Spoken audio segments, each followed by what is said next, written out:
case of cabin pressure loss, Bridget will show you how to put on the oxygen mask. On the lower deck, you'll find our restrooms on the starboard or right-hand side of the vessel. You'll find Albert at our full-service bar serving beer, wine, soda, mixed drinks, coffee, lemonade, just about anything you'd like. Access to the lower deck is via the stairs at the back of the boat. For the next 60 minutes, Bridget will be telling us about the history, architecture, and folklore of the city of Chicago. Long-term rival, St. Louis. Now this guy from St. Louis yelled to me, "I don't care, I'm from there. We send it right back to you. We call it Budweiser." Which is just a good intro. To use as an example, when you shout out to me, I never mind being interrupted. All I ask is that we stay focused on one side at a time. Stay focused up to your right, folks, the starboard side. On the way home, we'll do the other side. So spin your legs around or come on over here. We're going to do the right side first.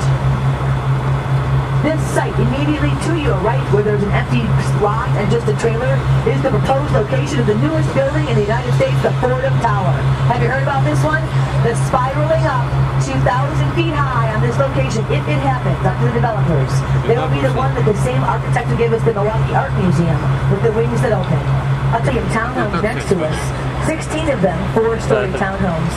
Start, we are in the middle, and then down to the levels of the Great Lakes to the east, from the levels out the St. Lawrence Seaway to the Atlantic Ocean, explaining how you can travel from the south to the north. You had to come through Chicago to make it a reality.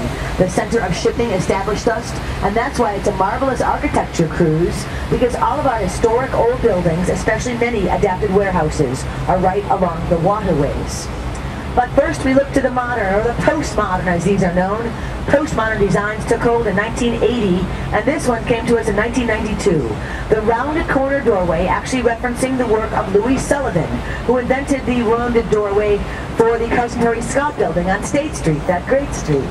Here, Sullivan's idea of form follows function, realized a century later by this, which is the functional Sheraton Center Hotel.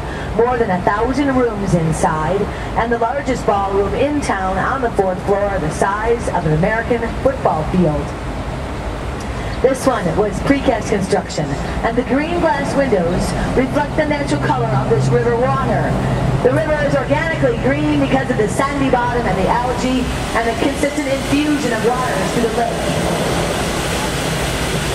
NBC Tower rising next features the darkened recessed windows and granite spandrels, which give us these vertical lines lifting up to those right-angled beams, which are contemporary load-bearing flying buttresses. And these pay homage to the Tribune Tower. We will John Hancock, we'll discuss later. The white building to the right of it, Water Tower Place, where Oprah lives today. Oprah Winfrey in the big white rectangle in the distance there. Yep, now she's got one of the residences there, but the other, of course, is California. Now, the modern building, postmodern University Tribune Tower, the beautiful Gothic detail on the flying buttresses. This building, 1925, had the result of an international competition where there were 167 designers competing to create. As the publisher Colonel McCormick selected this, New Yorker's Hood and Howells, with the tower inspired by Notre Dame. He called this the most beautiful office building in the world. The headlines it made and is special even today. Well, next to it, you'll see the Wrigley buildings, which were built first. 5 shades of white glazed terracotta, strong base, climbing shaft decorative pediment. This is known worldwide as Chicago's style of architecture, with the tripartite design and a steel frame. The windows, too, with the wider pane of glass in the middle.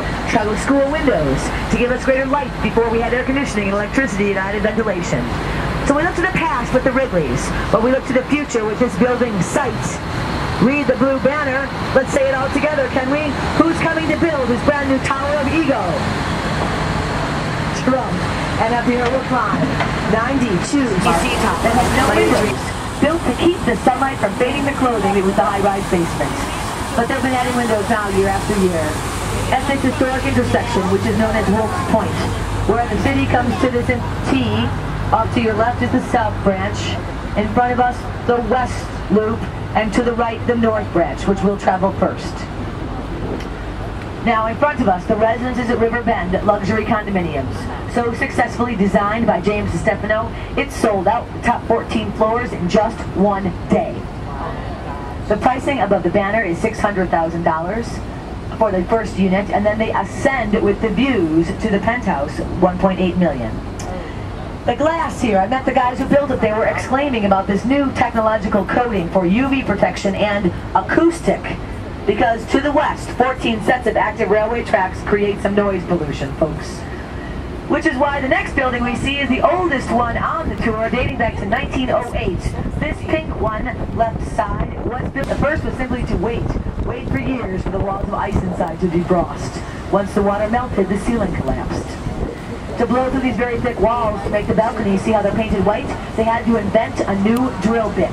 And once inside, they realized the sucker was insulated with horse hair. 500 semi-trailer trucks filled with stinking, melting horsehair. Can you imagine? His famous quote, the architect said, "I wished I'd never gotten involved." So Harry Weese only built new from then on, no more renovations. Here is his River Cottage design. Look at the porthole windows, the spiral staircase like up to a crow's nest. Nautical referencings from the sailing materials used for the balcony window coverings to the garden up top.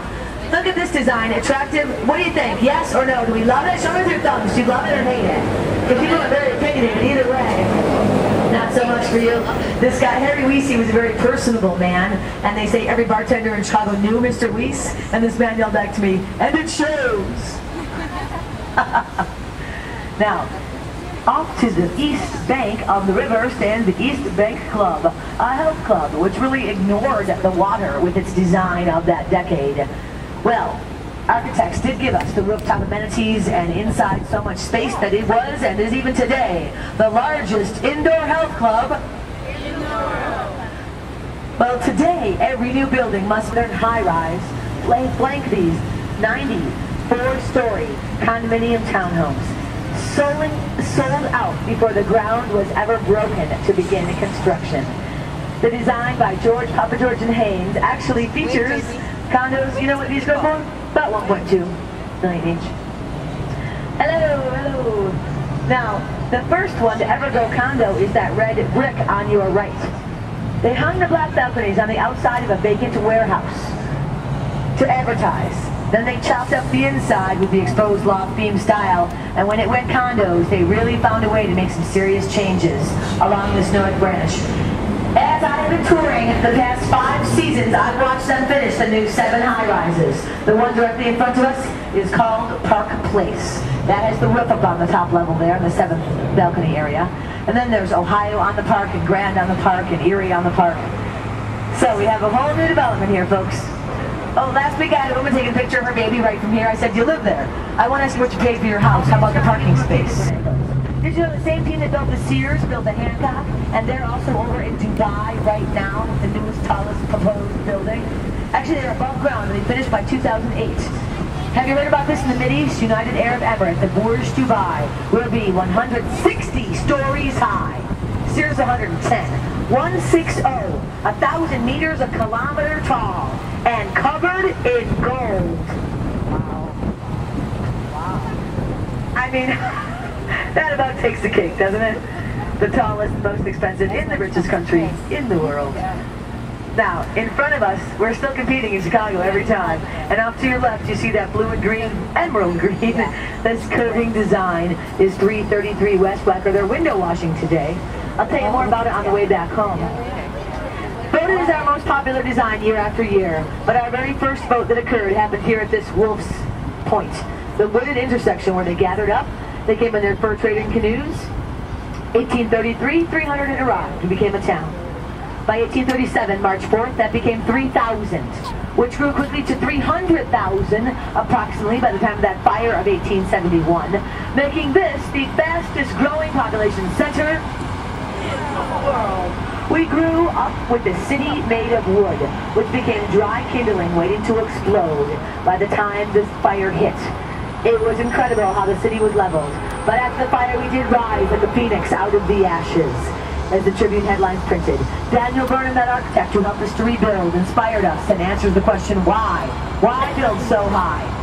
It's because his famous quote, he advised us when he said, "Chicago, make no little plans. Little plans have no magic to stir men's blood." If you want to aim high, achieve a new order for your city, build high. And that's just what we did. Off to the right, as you see the Butler Brothers warehouse set between the sets of railway tracks.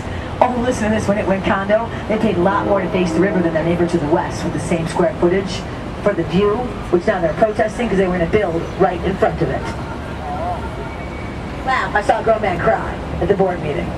Now this design actually is incredible because it is set between, but the one in front of it, more incredible. Today, Boeing World Headquarters is riding above the railway switching tracks since it was built by Ralph Johnson and Perkins and Will. We'll see used because the river water normally lies in a shadow here, so it plays off the darker shade. If you look up past the bridge, you'll see that there are 5 trusses that link to the piers that connect to these famous caissons. And you'll see that. Oh, by the way, there's something from that square-face clock I just found out. The square-face clock on the water side above the Boeing logo is the tallest clock tower. Boeing confirmed that. Beat the one in Milwaukee. The stone building on your right takes us back to the Egyptian influence. We are now in the Gateway Complex, where we have 5 buildings on the right side. And they're all getting into Union Station, which was the gateway to the west for many years. Look at the Metro, the Amtrak, the commuter line down below. Up top, all of them designed by Skidmore Merrill. Give a nice timeline for us. So here's how I give it to you. Big black box behind you, 1963. Big black box next to you, 64.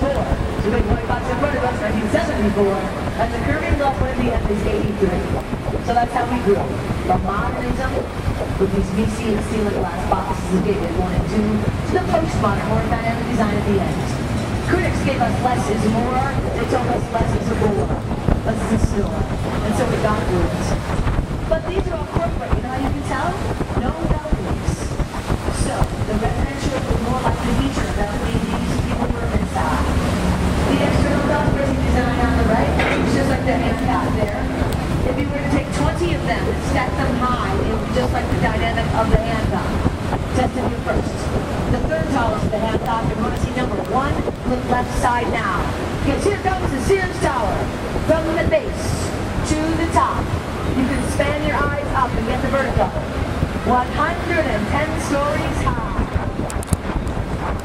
Ladies and gentlemen, we counted habitable space since 1974. That one was the tallest building in the world. But it is, listen to this, 1,454 feet high. Before the antenna. The new World Trade Center site building will be the Freedom Tower in New York City. 1,776 feet high. It's going to go by 2010. So the all coming back from America, as I thought it should. Until they announced the new building in Chicago. There will be no building happening here no matter what. But Amazon Lakeshore Drive Bridge, who knows? Off to your right is DuSable Harbor. That is the boat system we got to beat the title of San Diego. We now have more than 5,000 boat slips, which means Chicago has become the #1 recreational boat slip facility in the continental USA. Can you believe we have the most boat slips with our 90 days of summer? Well, how we had left, like 15? It's just ridiculous.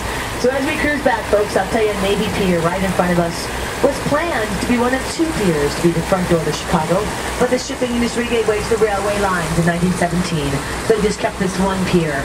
But during its heyday, Municipal Pier, the busiest city pier in the world, absolutely, it was used before the Second World War.